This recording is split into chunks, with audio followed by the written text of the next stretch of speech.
நற்பவி நற்பவி நற்பவி. ஓம் நம சிவாய. ஓம் வராகி அன்னையை போற்றி நல்லதே நினைப்போம், நல்லதே நடக்கும். நம்முடைய நியாயமான கோரிக்கை நிறைவேறணும் அப்படின்னு நினைக்கிறவங்க, சுபகாரியங்கள் தடையின்றி நடைபெறணும் அப்படின்னு நினைப்பவங்க விநாயகர் பெருமானை வழிபட்டுட்டு வாங்க.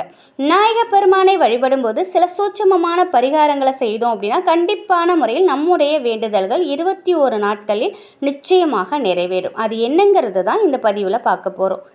முழு முதல் கடவுளாக இருக்கக்கூடியவங்க விநாயகர் பெருமான். அவங்கள நம்ம வழிபட்டுட்டு வந்தோம் அப்படின்னாக்கா நமக்கு வர வேண்டிய நல்ல நேரம் விரைவிலேயே நமக்கு வந்து சேரும். அதோடு மட்டும் இல்லை, ஒரு காரியம் நடைபெறுவதற்கு இவ்வளோ நாள் ஆகும் அப்படின்னு நினச்சோம் அப்படின்னா விநாயகர் பெருமானை நம்ம வழிபட்டுட்டு வரணும். அந்த காரியம் விரைவிலேயே நடந்தேறும். அப்படி ஒரு அற்புத சக்தி வாய்ந்த விநாயகர் பெருமானை வழிபாட்டை எளிமையான முறையில் நம்ம வழிபட முடியும். நினைத்த காரியம் நினைத்தபடி நடைபெறுவதற்கு செய்யக்கூடிய ஒரு எளிமையான வழிபாட்டை நம்ம பார்க்கலாம். தொடர்ந்து 21 நாட்கள் இந்த வழிபாட்டை செய்யணும். திங்கட்கிழமை அன்னைக்கு ஆரம்பிக்கிறது மிக மிக சிறப்பு. அப்படி இல்லைனாலும் சதுர்த்தி திதியில் நீங்கள் ஆரம்பிங்க. பக்கத்தில் இருக்கக்கூடிய விநாயகர் கோவிலுக்கு போங்க. அதுவும் காலையில் சூரிய உதயத்துக்கு முன்னாடியே நீங்கள் போகணும். போகும் பொழுது கையில் ஒரு தேங்காய் எடுத்துகிட்டு போங்க. செம்பருத்தி பூ, அருகம்புல் எடுத்துகிட்டு போங்க. விநாயகருக்கு ஒரு நெய் விளக்கு, நெய் தீபம் போடுங்க. அருகம்புல், செம்பருத்தி பூ விநாயகருக்கு வைங்க. அதுக்கப்புறம் உங்களுடைய வேண்டுதல்களை மனசார நீங்கள் வேண்டிக்கிட்டு கையில் தேங்காவை வச்சுக்கோங்க. விநாயகரை 3 முறை நீங்கள் சுற்றி வரணும்.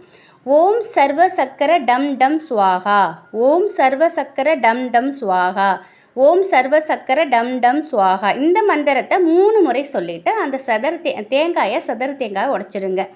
தேங்காயை உடைச்சிட்டு உங்களுடைய வேண்டுதல்களை நீங்கள் முழுமையாக கடவுள்கிட்ட ஒப்படைச்சிடுங்க.